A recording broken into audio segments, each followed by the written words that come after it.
প্রশ্ন ১। কুরআন মাজিদের সবচেয়ে ছোট সূরার নাম কি? এ সূরা নাস, বি সূরা আল কাউসার, সি সূরা আসর। সঠিক উত্তরটা জানার আগে ভিডিওটিতে লাইক দিয়ে দ্বীনি কাজের অংশীদার হন। সঠিক উত্তর বি সূরা আল কাউসার। এটি কুরআনের ১০৮ নম্বর সূরা এবং এতে মাত্র ৩টি আয়াত আছে। প্রশ্ন ২।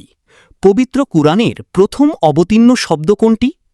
এ আলহামদুলিল্লাহ, বি ইকরা পড়ো, সি সুবহানাল্লাহ। আপনি যদি সত্যি ইসলাম সম্পর্কে আরও জানতে চান তাহলে চ্যানেলটাকে সাবস্ক্রাইব এবং পেজটাকে ফলো করুন। সঠিক উত্তর বি ইকরা পড়ো। জিব্রাইল আলাইহিস সালাম হেরা গুহায় প্রথম ওহী হিসেবে এই শব্দটি নিয়ে এসেছিলেন। প্রশ্ন ৩। জান্নাতের সুসংবাদ পাওয়া ১০ জন সাহাবীকে একত্রে কি বলা হয়? এ আশারায়ে মুবাশশারা, বি আসহাবে কাহাফ, সি আসহাবে বদর। উত্তরটি জানার আগে ভিডিওটি শেয়ার করুন। একটি ভালো কথা শেয়ার করাও সাদাকা। এই জ্ঞানটি শেয়ার করে আপনিও সাদাকা জারিয়ার অংশীদার হন। আপনার হয়তো একটি শেয়ার হাজারো মানুষকে সঠিক পথে আনবে। সঠিক উত্তর এ আশারায়ে মুবাশশারা।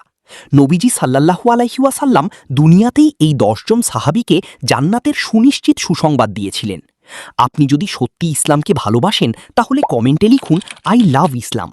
আপনি কয়টি প্রশ্নের উত্তর দিতে পেরেছেন কমেন্টে জানাবেন।